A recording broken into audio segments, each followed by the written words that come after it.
Sunday, folks. We are back with another episode of Do Not Mess Up Your Own Case. Don't do it. He was sincere, he had integrity, good worker, but still messed up his own case. In this video, we are going to be talking about mistakes to avoid.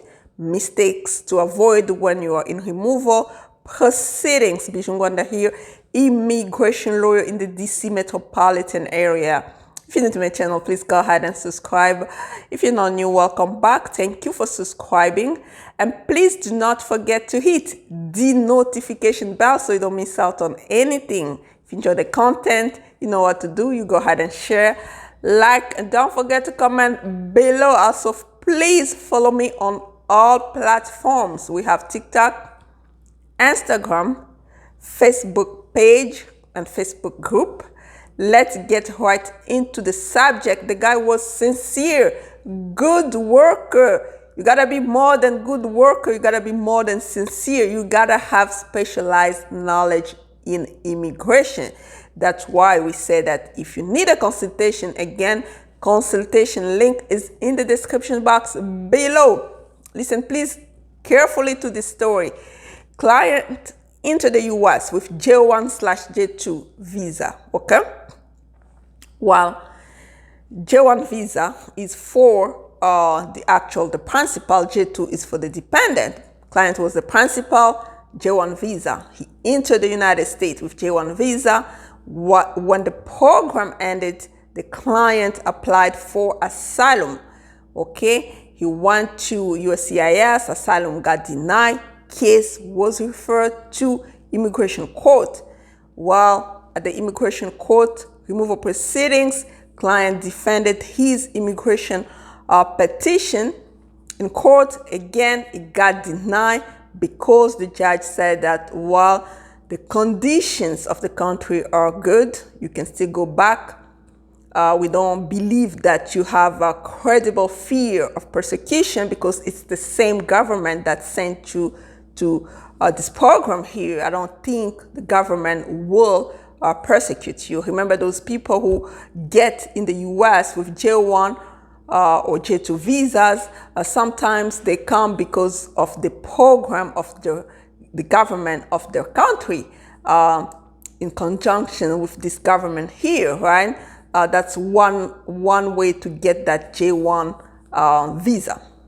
So, case get denied, the client appeal, okay? BIA, then later on in federal court.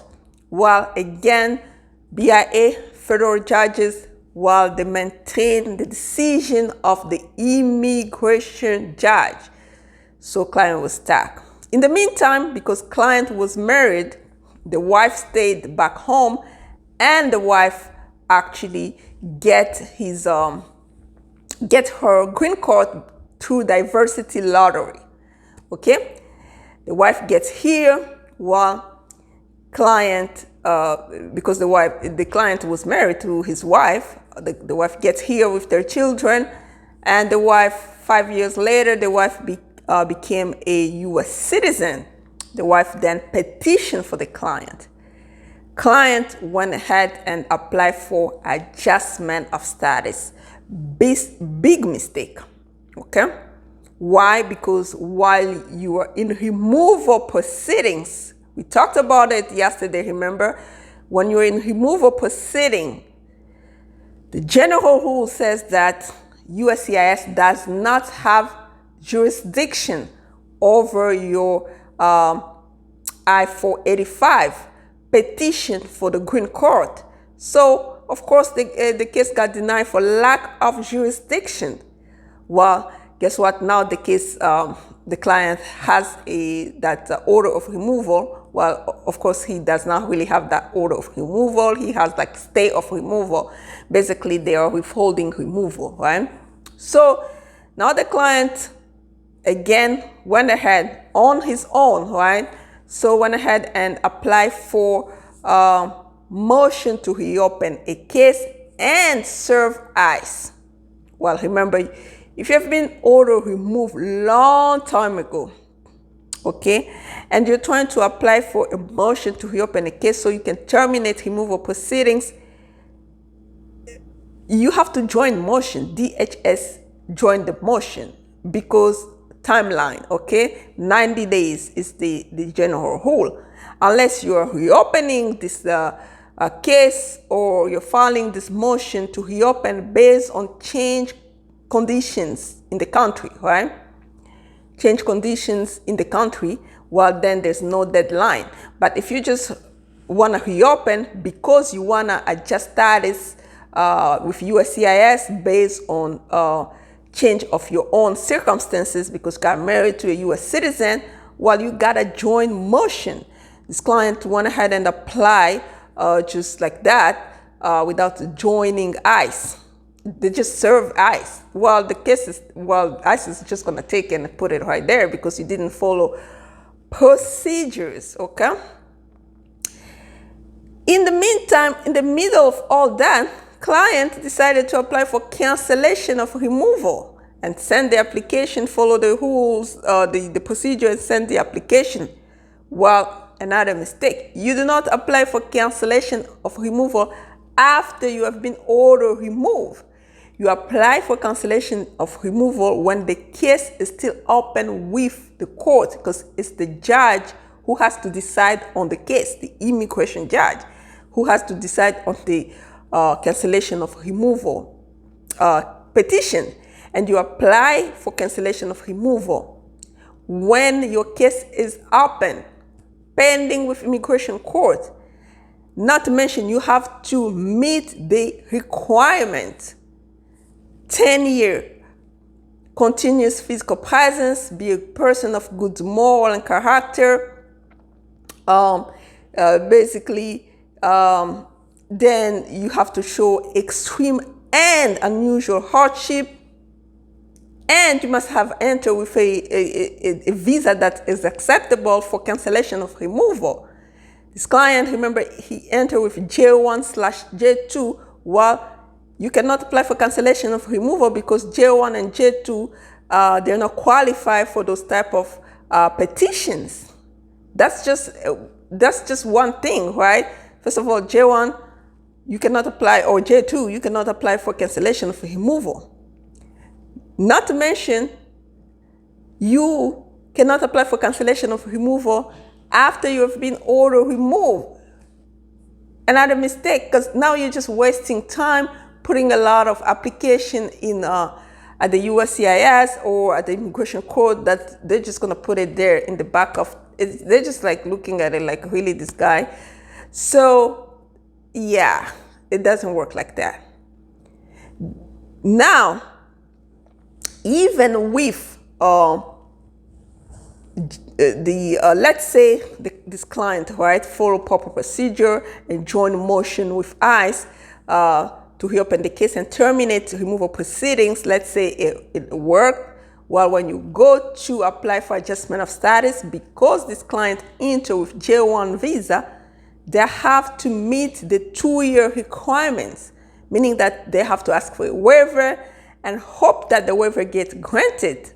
Because remember, if you came with J1 visa and you are under that 2 years requirement, it means that it's either you have to get out of the country and wait for the 2 years before you come back, or you can apply for a waiver on a lot of grounds. I've talked about it on my Instagram page. Well, one of them is for extreme hardship on your spouse or children, you're a citizen or lawful permanent resident. Another thing is for, like, let's say, change country conditions, asylum, and stuff like that. So that's the reason you can put on your waiver for the J1 visa. And once it gets approved, then you can adjust status in the US. Otherwise, you cannot. So those mistakes could have been avoided if he had gotten into a let's say a consultation with a qualifying person to actually advise him on steps.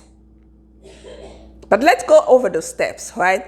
Let's say today we want to save this case and help him out. The first thing to do is, well, we're going to have to withdraw that application for cancellation of removal, because first of all, he does not meet the requirement based on the fact that he entered with J1 visa. Second of all, he applied for it after he has already been order removed. So pretty much he didn't even meet the requirement of 10 years bar. 10 years, continuous presence. So we withdraw that application. Then we go back to ICE and join motion. We're going to look at the motion that he filed and see if he filed it based on change conditions. If he didn't file it based on change conditions, it means that ICE will not entertain it. So we're going to have to withdraw it and file a joint motion with ICE and ask them to join us to reopen his case and terminate removal proceedings. Once we get to that, then we go with that along with the waiver of a J1 visa, with the application of a green card to USCIS, and we make a strong argument on that waiver so that it can get granted and so that he can adjust status because the spouse is a US citizen. That's how we're going to save this case. It's going to take a lot of work. It's going to take a lot of patience.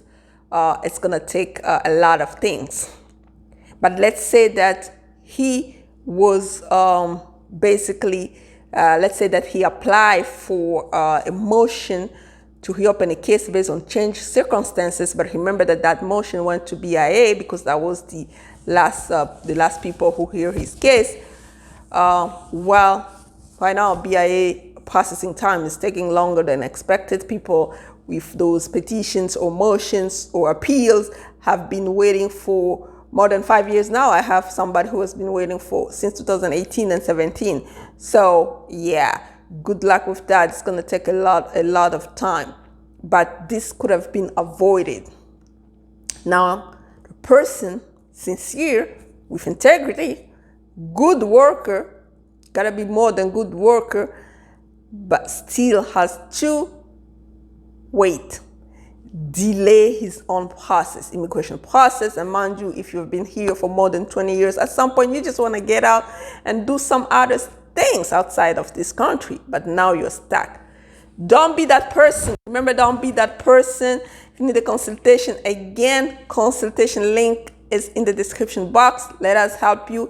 Let us guide you. At least the burden will be shared. If we mess up, you know what you can do with us. But anyway, let us help you. Okay, don't do it yourself. It's not worth it. I am going to be live on April 7. We are putting together a top-notch webinar on motions to reopen, all about motion to reopen. I will update you so you can sign up. This is going to be for selected individuals only. You're going to be signing up. It's free, but you have to sign up for it.